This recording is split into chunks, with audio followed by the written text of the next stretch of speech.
Welcome to the Triple Coverage Podcast, Fantasy Football, powered by the Suplex Dinner Club. I am your host, Bradley. I'm going to pass the ball over to my other two co-hosts.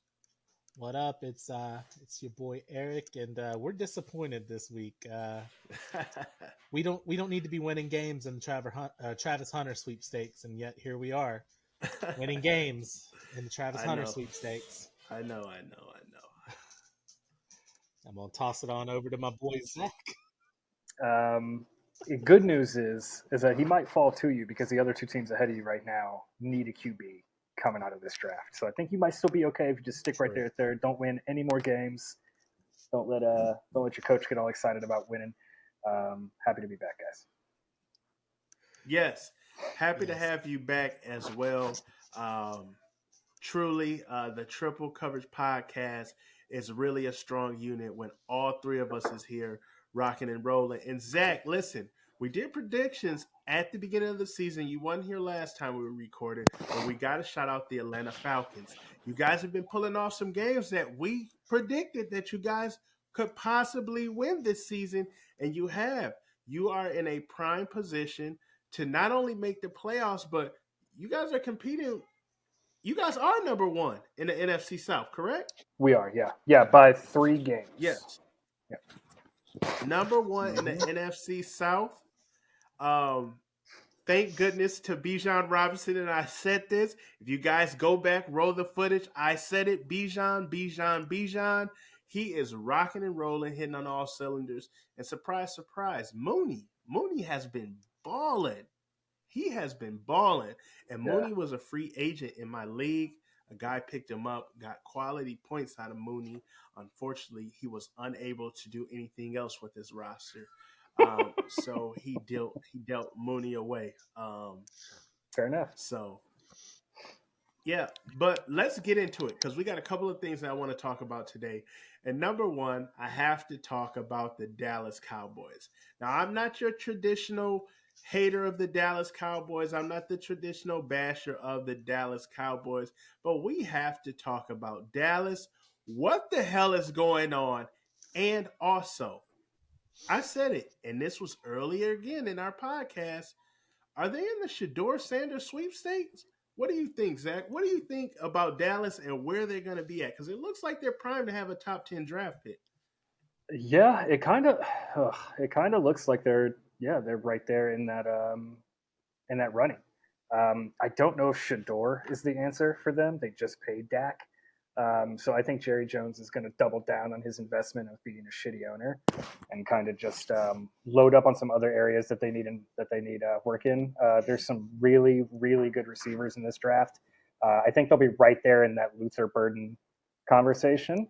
If they fall, I'd say 9 to 14, Luther Burden can go if they decide to do the wide receiver route. That's going to be one of my favorite podcasts to shoot. Is going to be like the draft and everything like that. I'm a huge fan of that, so I'll have a whole lot more notes in the coming weeks for sure. But yeah, I don't think they go QB for sure. If they do, I think they wait and they get somebody like an Arch Manning next year. I think if they're going to do QB, they're going to wait on it. They're going to give Dak one more year to kind of let's put some more tools around him. Let's see if it really is him, even though we all know it is. Let's let the Cowboys figure that out on their own, and then they'll go from there. Okay, that sounds sound. Eric, what do you think? Dallas Cowboys, and do you think they could possibly be looking at drafting Shador Sanders? See, I'm kind of on the fence about that because on the one hand, Dion has tons of connections in Dallas. I think if they were going to go a quarterback, it would more than likely they would want Shador. But I'm on the opposite end of the spectrum. I don't think they're going to go wide receiver. I think they're going to go running back, and I think they're going to take Ashton Genty. I would love to see that. Ooh, I actually think that would be beautiful for them. That sounds like an even better matchup. Yeah, I love that Is actually. He's a great running back, but he can also catch out of the backfield, and they can pair him with Dowdle, or they can try Zeke again. They can see if they can get a full year out of Dalvin Cook. But I mean, like, all of those names that I just said, it just seems like they're just putting a Band-Aid on it until they can find a running back. Yeah. And I think Genty's that guy because he's that guy in college for No, sure. he is for sure. Michael And Myers. behind that I was gonna say behind that Dallas Cowboys offensive line, it's not what it was of the past, but I still think it's quality enough to where a running back like Genty could come in and have an explosive rookie season. But I'm gonna be honest, guys. I'm in the minority here. I just feel like Jerry Jones can't help himself, regardless of if he went ahead and paid Dak or not. If you have Deion Sanders' son sitting right there, they're currently at 11th. And we don't exactly know how the combine is going to play out. We don't know how these player interviews and how the measurables are going to go. But I think if he's there, Jerry Jones just cannot help himself. I think he cannot help himself. I think Jerry Jones would secure his quarterback of the future with Shedeur Sanders. It also leaves the door open for, hey, guess what? If this coach isn't doing or coaching Shedeur right in the next 2, 3 seasons, we could be looking to bring Deion along. I mean, Jerry Jones is about putting asses in seats, and he's about blockbuster moments and getting the Cowboys back to the Super Bowl. Do I absolutely think it'll be like this dream scenario where Deion's son goes and Deion's there and they make the Super Bowl and all that? No. But do I think that Jerry would love to give it a try and see it like that in his head? Absolutely. He cannot help himself.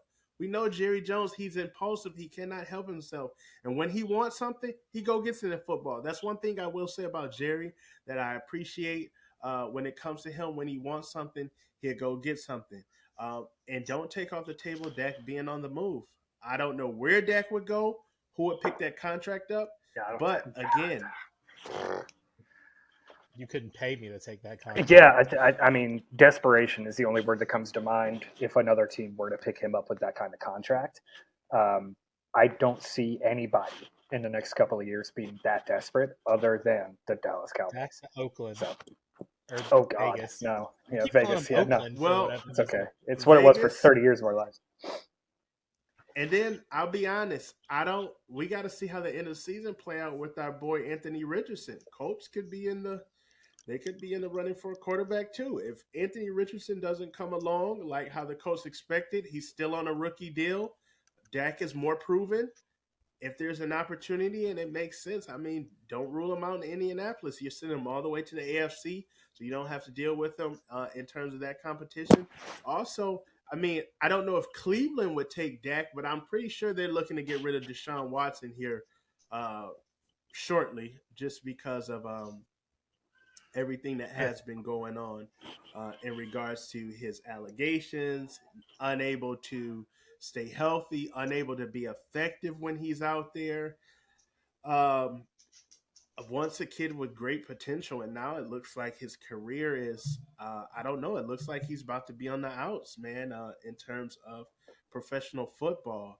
Um, but to change directions totally, let's talk about the Detroit Lions. Now, listen, I grew up in Lansing, Michigan. I'm from Michigan. I stayed in Michigan for 26 years of my life.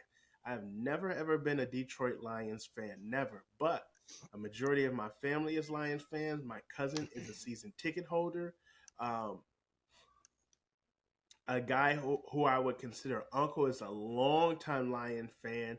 Um, Went through all the years of pain and suffering. And for the first time ever, I genuinely think the Lions are going to win a Super Bowl. I think they have the best team. I think they have the best possibility. And it wasn't always this way. It wasn't until Sunday when I seen them come back against Houston, I said, this team is ready. So, Eric, what do you think? The Detroit Lions, are we Super Bowl or bust right now? Where are you at with the Lions and their Super Bowl chances? I mean, you gotta think that they're probably the best um, odds to get there in the NFC side. Even with McCaffrey coming back, San Francisco has too many injuries. I think the league is finally figured Brock Purdy out, and you can kind of tell it this year. Um, Falcons look as great as they've been. I don't see a Super Bowl run for them this year. Unfortunately, there's still a couple of key pieces away. What is the other? There's another division that I'm completely forgetting about. Oh, the NFC East. Uh, because they're all terrible. Yeah. Not really, because Washington's Philadelphia is great. great. I'm Yeah, kidding. so's Philadelphia. Yeah. Phil, We can have that I have a conversation, question. fellas. I have a lot of question marks about Philly. Well, I mean, As a stout like Jalen Hurts lover and Devontae Smith lover, uh, I have questions about Philly because they never can seem to finish the job outside of the 1 year they finished the job. Um, but I feel like it is going to come down to Detroit and Philadelphia, and I think Detroit's kind of got the nod in that. I was telling Adrian the other day, if Goff goes and wins the Super Bowl this year, that trade him for Stafford is the most even trade of yeah, all time in the NFL worked because out for both will both have teams. won Yep. him a Super Bowl. I'm personally rooting for Detroit. The only other team that I would be rooting for is Baltimore, just so Derrick Henry could win him a title. Um, we'll see how it goes. But yeah, I agree. I think Detroit is, in my opinion, the front runner. Okay. Zach, what do you feel? Detroit Super Bowl hopes, aspirations, are they knocking on the door? You think there's some pieces away? And how do you like them if they match up with your Falcons in the playoffs? What do you think? I 100% agree with Eric. I think they're the best team in the NFC, and I don't even think it's close. Honestly, I don't think that there is a team that. So it all comes down to one person for the Detroit Lions, and it's Dan Campbell. He completely revolutionized that team. He completely changed every aspect of it and turned it around Mm-hmm. in 4 years. Mm-hmm. That's incredible. The coaching there is insane. The offensive coordinator, the defensive coordinator, it's all meshing. That comeback against Houston was one of the best I've seen in decades. I was like, oh, here we go. There's their second law. It's gonna be bad. You know what I mean? Now here comes the downfall of Jared Goff. 5 picks in one game. That looks awful. Here's the Jared Goff everybody wanted Jared Goff to be or expected Jared Goff to be. I think they're knocking on the door for sure. I don't see them beating a Baltimore Ravens team. I don't see them beating a Kansas City Chiefs team. And honestly, at this point, I can't see them beating a stout Pittsburgh Steelers team. But I think they have the NFC Oh. completely on Oh. lock. We'll see them in the NFC Championship, most likely against San Francisco, if San Francisco can pull it back together and get the ball rolling again now that McCaffrey's back. Ricky Purcell is playing out of his mind after being shot in the chest, which is incredible. Um, Right. so they have the goals to get there. I think Dan Campbell gets them one in the next couple of years.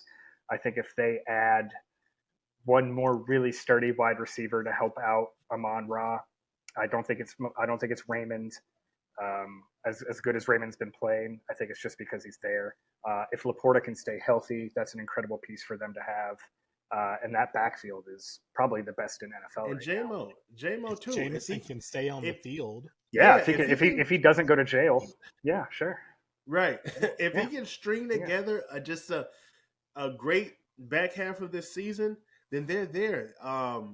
In terms of that. But go ahead and finish. I'm sorry, Zach. No, you're good. You're good. So, like I said, Philadelphia, San Francisco. I think those are the only teams. I love my Falcons. I think we're going to be one and done in the playoffs. I just don't think there's a team in the NFC that we can actually. We just lost to the Saints that are beat to high hell and don't really have a lot of offensive weapons. And we just got beat. Our kicker missed 3 field goals, and he's supposed to be the best boo, in the business. So that hurt pretty fuck that bad. guy. We can't seem to. We're good one week offensively. We're great one week defensively. We're great the other week special teams. But we've never had a game this season where we're putting it all together and making it happen. We're relying solely on Kirk to do Kirk Cousins things when we should be relying on our coaching to kind of get it done and have a good scheme going and play the game clock management wise the way that we should. It's just not working out. But I do think that the Detroit Lions in the next couple of years will win a Super Bowl for Detroit. I think the Falcons are knocking on the door, and One thing about the Falcons is the resiliency, and sometimes you need that week to week, right? And then when it all meshes and it all comes together, it's usually around playoff time, and there you go. They're there. They're knocking on the door. You know, this Detroit Lions team reminds me, their rise reminds me of the 2004 Detroit Pistons. Leading up until 2004, it was like 2000, 2001. They were knocking, they were getting close and getting close and getting close. And then right when they had Jerry Stackhouse, they traded him, and you're like, oh shit. And then they knocked down the door and they finally won the NBA championship against the Lakers, right? They beat Yup. at the time, which was the best team about to four-peat. They had Karl Malone, Gary Payton, Kobe, and Shaq. So if I could liken it to anything, it'd be that. Now, I do think they have a chance to beat Baltimore, and we're about to get into the Baltimore Ravens. They have an incredible offense. It looks like Lamar Jackson has sewn up. What's this, his third or fourth MVP? Be his third. Three. His third MVP. Anything outside of Lamar Jackson being MVP is a freaking travesty at this point. But it looks like he's sewing up his third MVP. If we're gonna have an offensive player of the year, it gotta go to Derrick Henry. It has to go to Derrick Henry. I would say Saquon, but Derrick Henry has reemerged as King Henry again. He's reemerged as King Henry again. Goal line, short line, whatever you need from him. He has been incredible. And this is where we get into the fantasy portion. Anybody who owns Lamar Jackson is starting a week off with a 40 to 50 point advantage, if you're in Yahoo at least, because of the numbers he's putting up as a quarterback. But there's a problem. The secondary, the defense. Baltimore Ravens defense has been absolutely atrocious. Not to mention, they gave up one of probably the single best games I've witnessed from a wide receiver in the NFL to Jamar Chase. What do you think about the Baltimore Ravens' chances with that secondary coverage? It looks like they can't guard anybody right now. I think they lock in. I think that the coaches are starting to get. They have progressed. If we're being honest, they've improved since the early part of the season. I think it comes down to, oh shit, we have a game against two of the best receivers in the league back to back, and those are hard games for any team. You know what I mean? Now, did we think Jamar Chase was going to put up 234 and 3 touchdowns? No, but cool. I think Jamar Chase was going to blow out any team that he was playing that week. I think him and Burrow were like, they looked at each other in the tunnel and were like, today is it. Like, we're doing this today. And they still couldn't pull out the win. That's what's crazy. So you could say all day long that the defense isn't holding up and they're in shootouts, but that offense is good enough to carry that defense. And I think that come playoff time, that's all they're going to need is the offense. I don't really think they're relying on their defense too much. They're moving their scheme towards just being fully like full go offensive. They're playing like, if I can be a homer for a second, they're playing like the 2011 Auburn Tigers. They are just pedal to the floor, gas, gas, gas. We're going to score on you every time we're on the field. Don't look like that. Don't be salty. Don't be salty. It's true. Like that's how they were playing the game. That's how Baltimore's playing the game right now. And I think that's all they need to do is just keep the foot on the gas, keep going, and score every time you're on the field, whether it be 3 or 7. And it's going to get you a dub. It's going to get you a win. Eric, what do you think? I don't think that I can give my proper opinion on this matter right now because I'm very, very pissed at Baltimore's secondary. I was 7-1, 8-1. I'm sorry, I was 8-1, and then I ran into a game against a little guy named Jamar Chase.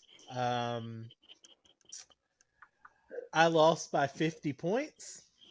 And how many points did Jamar Chase put up? 55. He had about 50. 55 points. So, I hate Baltimore right now. I hate Jamar Chase right now. Because it knocked me out of first place. And every week that I go to first place, the next week, for whatever reason, I get knocked out. Whether it be the person I was tied with scored 3 or 4 more points than me. This week he won and I lost. So I'm just gonna sit back and wait and just not go into first place anymore. Here you go. Play But it cool. Go in third. Yeah. yeah, just just like that 2024 Alabama squad, we're gonna lose 2 games early and just sit back and let the pieces fall into Play out. place. Um, exactly. Um, but no, I think Baltimore's secondary. They've got the pieces. Marlon Humphrey is one of, if not the best defensive back in football. Yes. There's pieces, and Baltimore's always been a defensive team. They'll figure it out, whether it's week 10 or week 1 of the playoffs. Like I feel like they'll figure it out. Um, just like we talked about with Detroit, I think Baltimore is the team to beat. This Kansas City team reminds me so much of that Pittsburgh Steelers team about 3 years ago that started out like 10, 11, and 0, and just kind of sort of muddled their way to winning. They don't super impress me right now. Now that could all change playoff time. Playoff Patrick Mahomes is crazy, but um, I think it's going to be a one and done for Kansas City this year. I think we are going to have. Ooh. I think we are going to have some fresh blood in the Super Bowl from the AFC. Wow, a one and done. I think the exact opposite. I think that Kansas City is going to go all the way to the championship. They're going to meet Baltimore, and Baltimore gets that win that they didn't get week 1. I mean, I'd love listen, that. Kansas City, and I've been on record calling Mahomes the GOAT already. Kansas City, to me, their defense has been playing amazing. I think Baltimore offense, by time they meet in the AFC championship game, is going to be so confident. They're going to be so ready. It's going to be crazy. It might even be a blowout. And I love Mahomes as a quarterback, but it honestly may be a blowout. And we're going to flip to some fantasy stuff, guys. Should we be getting ready to break out Rashad Bateman from the stash and kind of play him week to week? I think he's probably gonna start getting more points. The way Lamar's just kind of running, and he be looking for Bateman a lot downfield. And Bateman drops the hell out of some passes. Like Bateman could easily be a top 10 wide receiver in fantasy if he catches as many targets as he get. Should we be unleashing Bateman, hold him in the stash into to those playoff weekends? Are we not playing them at all? What do you think about Rashad Bateman? He's like one of those players that's out there that you can still grab, or still he's available for trade. There's a lot of league trade deadlines is coming up for fantasy football. What you guys take on Bateman? I still think that Zay Flowers is the go-to guy in that offense in the pass game. He, excuse me, guys. Ooh. He still is more explosive to me than Bateman. His hands work a lot better than Bateman's. Bateman looks like a linebacker out there sometimes trying to catch a football. Um, and even with the addition of Deontay Johnson in that offense, it I Bateman might not be my favorite target to pick up. I would potentially think Johnson might get more touches over Bateman, just because as much as Lamar has been throwing him the ball, Lamar also knows it's very likely that my man's ain't gonna catch the ball. So, so But against Cincinnati, he did. he ate, Uh, he he ate, ate, he but ate, man. we've seen you will understand this reference. Jonas Gray ate against the Yes, Colts, and we didn't yes. see him ever I again. haven't seen him. I haven't seen him in the NFL since He got since that that infamous game. Yeah, that 4 touchdown game with almost 300 yards, and he said, "Deuces, ooses, I'm done." um, so it could. I drafted Bateman as a rookie in our dynasty league. I drafted Bateman, and I cut bait after year 1. Um, oh wow. I did. I got a better offer. It ended up being Jamison Williams. Um, Jamison Williams ended up getting me Bijan Robinson. So essentially, I traded Rashad Bateman for Bijan Robinson. So hey, worked out for me. Um, but I mean, if you need receiver help, you could probably do worse than Bateman. So I mean, this late in the season, I mean, who would you advise on, or who would you grab from the stash and kind of get them in your rotation and lineup to see, target shares and how they fare with your, you know, um, lineup going into the playoffs because we're in week 11. Playoffs will be here very very shortly. And you got to kind of start getting your roster together and looking at matchups for the back end of the season. You got games like Jameer, you got guys like James Conner, Jameer Gibbs, Montgomery, George Pickens, excuse me. There's a lot of guys with favorable matchups going into the back end of the season, which we want to just make sure that we stay on top of and let you guys know about. So again, um, Eric, not so hot on Bateman. So if he's there, I would take a chance on him. Me personally, just looking at the way Lamar plays, it looks like Lamar kind of 3-2-1, 1-2-3s it. One being Zay Flowers, two being Edwards, three being Bateman, then a three Bateman, two Andrews, two being Andrews, and then one being Zay Flowers, and so on and so forth, and giving them an opportunity to make plays. That's what it seems like to me when it comes to the passing game. But let me get to my wild card question. I didn't let any of you guys know what it was. But from a fantasy and from your personal perspective, you have to let me know. Jamar Chase or Justin Jefferson? Who are you taking?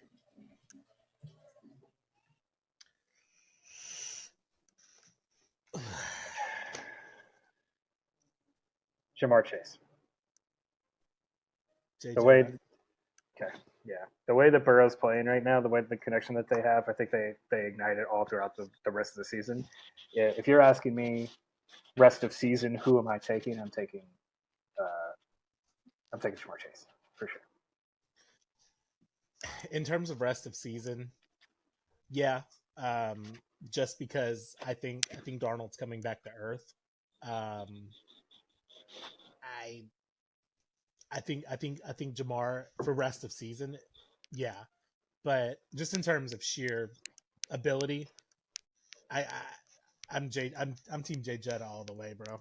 Like that man is nasty. Man is nasty. He's the best wide receiver I've seen since Randy Moss. Ooh, Wow. Okay. damn. Okay. Hot take at Triple Coverage Podcast here. Justin Jefferson is the best wide receiver you've seen since Randy Moss. I'll be honest, man. I think Jamar Chase has officially taken over the throne as the best wide receiver in the NFL. And I honestly think that Jamar Chase is the wide receiver number one this year for fantasy, right? And I think he's about to run away with it. Over 60, he's at like 66 catches, close to 1,000 yards, already double-digit touchdowns, and we're only in week 11. He has end of season numbers right now. Right now, yeah. So you have, so you have to account for that. Also, Cincy, you're on the clock now. You didn't want to pay him. He's did his part. So now you're going to have to bring in the Brinks truck. You're going to have to pay him, or you're going to have to let him walk. And you don't want to let him walk. So you're going to have to pay him. So we may see one of the richest deals in NFL history and one of the richest deals for a wide receiver in the history of the position. Both are probably going to happen to Jamar Chase. I don't know how Cincy didn't lock him down, and that totally leaves T. Higgins on the outs. Totally leaves him on the outs. Yeah, out. So he's gonna be wearing that red, white, and blue next year with the Patriots. Oh yeah. I mean, I know we'll spend the money on him, and I'm with it. He's a cold weather receiver, so he's played in Cincy, so he kind of got the durability, and he understands what it means to play late and in those snow games and in those rain games. So with that being said, again, I have Jamar Chase. Zach has Jamar Chase, and Eric is going with Jay Jettas as his personal wide receiver for the rest of this year. No. I was going to get to that. Okay. So, okay. And personal in real time, Jay Jettas. In fantasy, Eric is going with Jamar Chase. And so we're going to get to that fantasy. First off, guys, that main league, that big money league, that most popular league, what are your records, Zach? What is your record currently today? I am sitting at 7-3. I am in a three-way tie for first place. Eric? uh, I'm 8-2 in Okay. second place.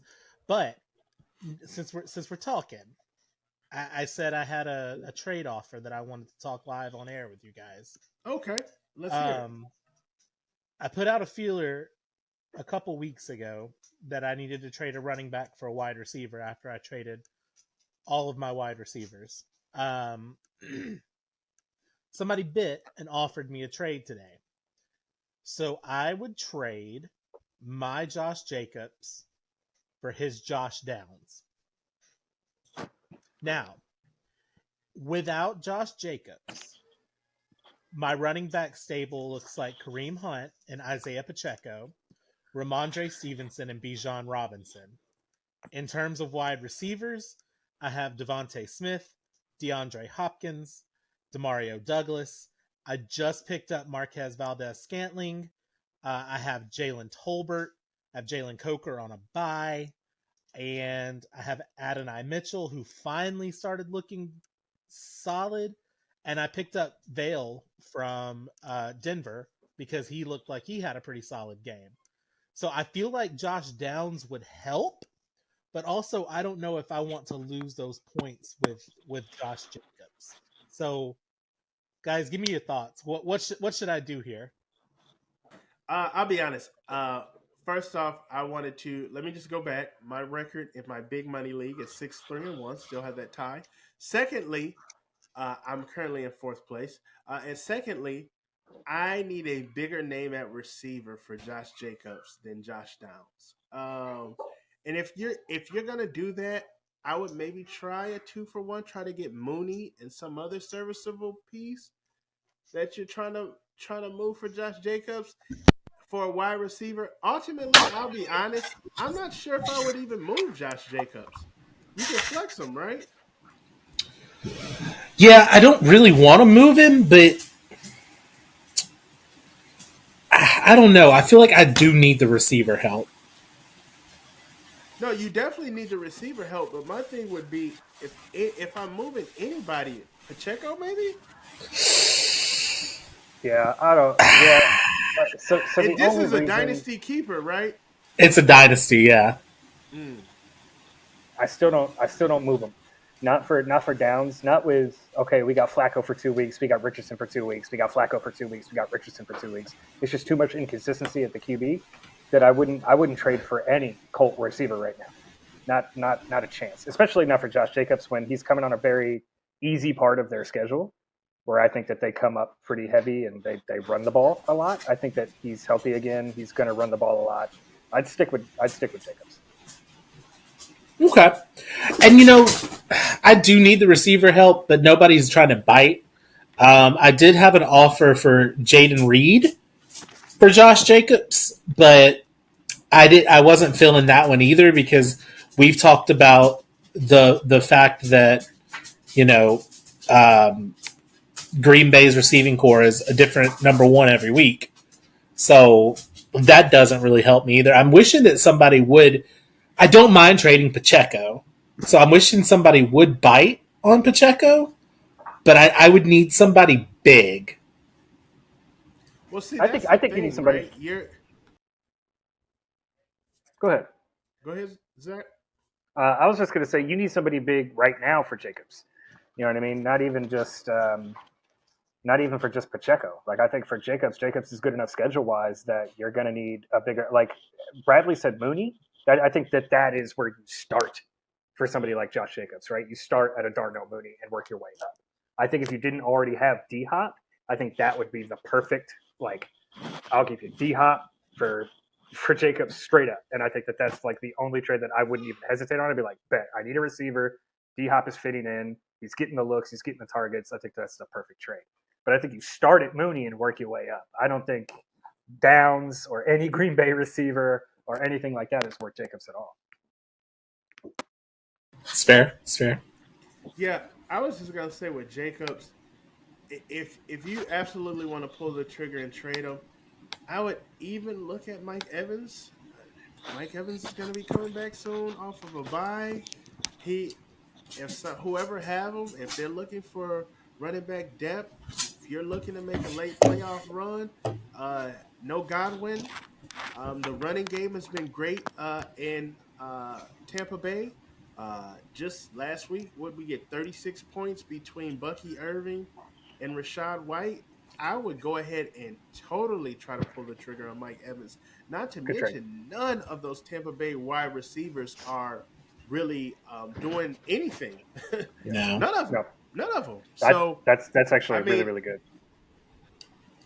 I had already talked about Mike Evans with his owner, but he wants a little too much for Mike Evans, which I understand. what's he talking? What is Yeah, he He what's he talking? also asking? wants a first. He also wants a first round pick. This was before I even talked about running backs. He wants a first round dynasty pick for Mike Evans, and I don't have it because I traded it for Brock Bowers. So I don't have either of my firsts for the next 2 years, which is fine. I'm usually solid picking up talent in the second, third rounds, and even the way that it goes right now, my first rounder is essentially a second rounder. So I've got to use it to get a quarterback this year, apparently, because And you just got to remember, Josh Jacobs is on the cusp of being a big time name. yep, Um, it's just Green Bay. We had the injuries with Jordan Love, and then he comes back. They're playing Detroit in the rain and different things of that nature, and they're coming off a bye week.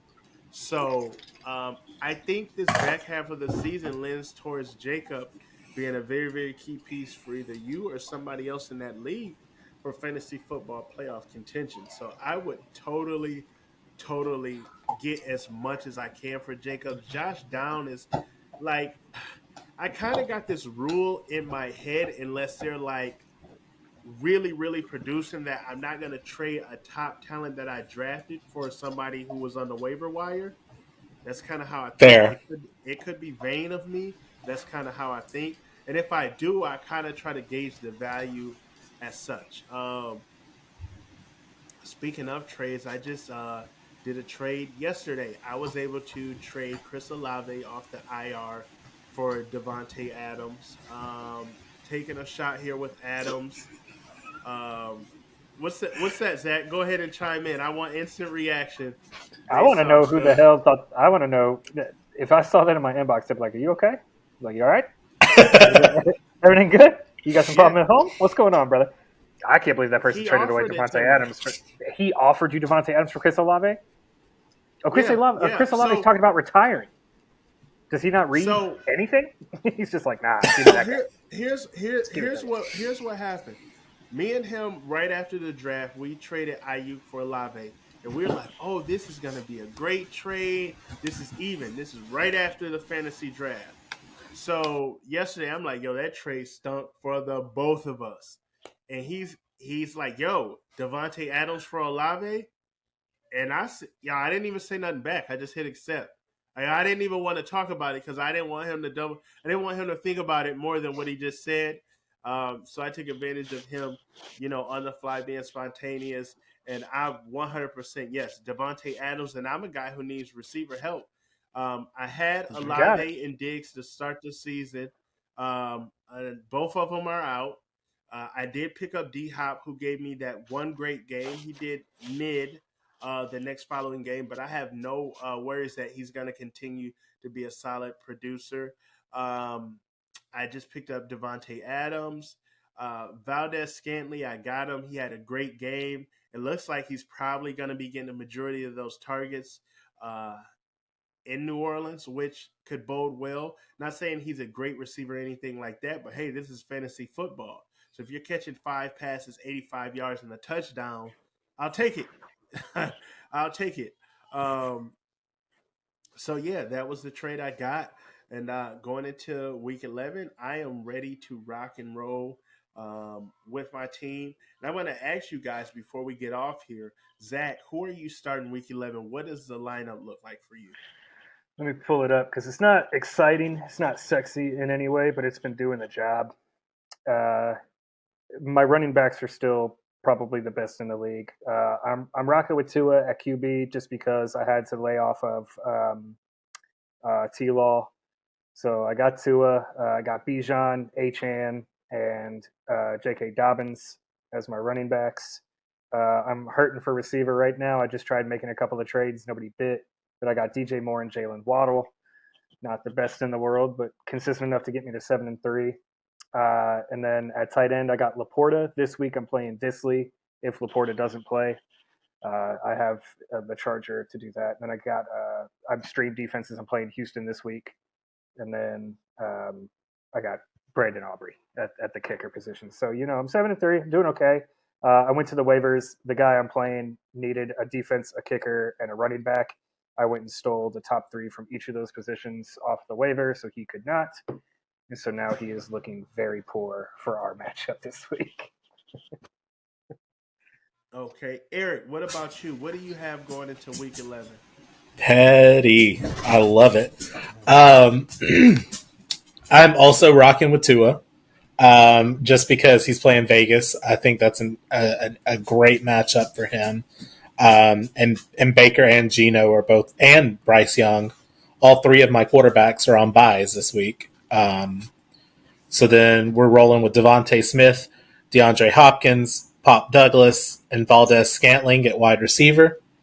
At running back, it looks like Kareem Hunt, unless Pacheco's ready, the practice window has opened. They already came out and said he's not playing Sunday. I saw doubtful. I didn't see out. So yeah, okay, that makes me happy. Yeah, doubtful is an out for me. Well, Reed came out and said he's not playing. Yeah. Okay, good. So then Kareem, Mondre Stevenson, Bijan, who has been a tank for me these last 2 weeks since I've got him. Glad to have Brock Bowers back this week after the bye. And then my flex is Josh Jacobs. We're rolling with Jake Moody at kicker because my boy Will Reichard went on the IR. And then for defense, we're looking at Brian Branch and Nakobe Dean at the flex defense spots. I've got Jalen Petrie and Minka Fitzpatrick at DB, Keon White, Nick Bosa at D-line, and then we're rolling with Ivan Pace and Jelani Tavai at linebacker. Those are great tacklers and great individual defensive players. So week 11, I am going with Jordan Love here. I'm a little bit conflicted because Jordan Love has Chicago. I have Kirk Cousins on my bench who has Denver. And Denver has really been playing great defense against quarterbacks. So I think I'm going to stick with Love here, just hoping he airs it out against Chicago and really make him pay and really make Chicago feel it. At wide receiver, I have D. Hopkins and I have Devontae Adams. Running back, of course, I have the all-star master blaster duo of Saquon Barkley and Bijan Robinson. At tight end, I have George Kittle here. Wide receiver flex, I have Jordan Addison, Rashad Bateman, and I have Valdez Scantley. Typically, I have either Rashad White or Bucky Irving in that flex spot. They have a bye this week. So I'm really down to one of those 3 receivers right now. I have Bateman in there. It could change to Valdez Scantley, just depending on closer we get and how confident I feel about him. Kicker, I have Harrison Butker. And Zach, I'm with you. I spam defenses, and Philly got a shit ton of points against Dallas last week. And hopefully Dallas continues to stink it up because I have Houston defense this week for Monday night. And I also have Houston's top tackler, Al Shear, also as my individual defensive player. Again, I love spamming Mondays. It's my favorite time of fantasy football. It's been a great strategy because it helps you. You could be down 2 points. Have you ever been in that matchup and you're down 2, and you're just like, damn, if I just would have had one other point, if I could just get 6 other points, I try to spam my kicker, defense, or individual defensive player if I can get all 3 for Monday night. So I'm not married to anybody at those 3 positions, and it has won me games. Last week, I had Lake. I was down 0.4. I had Lake, individual defensive player. Monday night, all I needed was an assisted tackle. He gave me more than an assisted tackle, so I won there. Remember, the last matchup I had, I told you guys I had George Pickens and TJ Watt, and it was TJ Watt best game of the season. He actually outscored George. So it was his best game of the season. I was holding on to a lead by a very thin margin, and I just needed TJ to push me away. Man, TJ came through, sacks, fumbles, all kind of stuff. So spamming Monday night is a fantasy football jewel. Please do not get attached to these individual defensive players. And if you got some defenses, have a few on there. Have one in the stash. I got Kansas City in the stash when I know they're going to blitz certain teams that are nasty and different things of that nature. Atlanta did let me down, Zach. I'm going to be honest. Put Atlanta Me defense in too. there last week Me against the too. Saints. So did I. And So did I. Yeah. they gave me 2 points. They gave me but it's 1, so all they good. did better for you than they did for me. With that being said, we look forward to another exciting week of football. And tomorrow is actually a really good game. The Philadelphia Eagles against the Commanders. I look forward to seeing what Jaden Daniels do late season against Philly defense. And Philly, stop fucking running the tush push on the one. Give it to Saquon Barkley. We need points. We need points. Bijan Barkley should be the name of your fantasy team. I know, right? You know what? That's the new name of my fantasy team, Bijan Barkley. You know what though? When I got Bijan, I traded Jacoby Myers in the Bijan trade. My team name was General Jacoby, like Obi-Wan Kenobi. And then I was sitting here thinking, how can I possibly keep this kind of along the same lines while also changing it to something with Bijan Robinson? So now I'm Obi-Jan Kenobi. That's a great creative name. That's a great creative name. So look, fellas, not only are we going to go to another week of football, but Thanksgiving is coming up. And you already know what time it is. Triple coverage, we're going to be watching football. We're going to have the plates, and we're going to be podding. So it is going to be a great time. Maybe we can go live. Hopefully we can go live and just let it all rock out all day. We're going to have our jerseys on. We're going to be watching the games, having a good time. So make sure you join with us. Eric, you want to drop our socials, and you guys want to say anything before we go ahead and get out of here tonight? I just need Jamar Chase to never do what he did again against me. He can drop 50 for the rest of his career if he wants to. Just on those weeks where he plays the Obi-Jan Kenobis, I'm gonna need him to pull a hammy.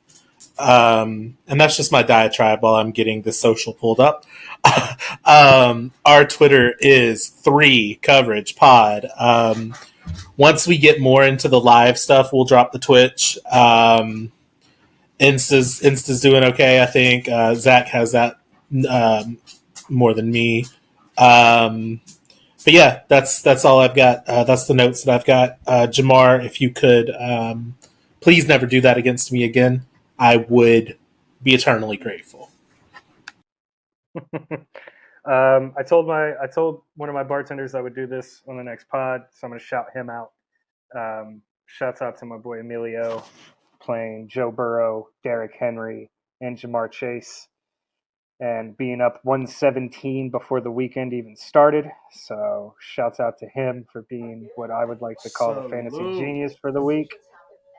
He's a big Bengals fan, and he was like, watch us do it. And I was like, yeah, right, whatever. Up 117 with 3 players before the weekend even started. So shouts out to Emilio. That's that hurt as an opponent, right? So I wasn't playing him, but good for him. But very good for him. That's where you grab this and you look at that and just go, all right, well, I'm done for the week. Yeah, I am absolutely certain that is what his opponent did. All right. Well, listen, we want to thank you guys for always tuning in with us and constantly supporting. Make sure you like, share, and subscribe. And drop a comment below. Jamar Chase or Justin Jefferson. Let us know who do you think is the best wide receiver in fantasy and in real time. And also, is the Lions not your Super Bowl pick? If they aren't, let us know below. It is the Triple Coverage Podcast. We're powered by the Suplex Dinner Club. We're out, and we cannot wait for Thanksgiving. So you guys make sure you continue tap in because it's going to be live. It's going to be a great time. So join us. Peace.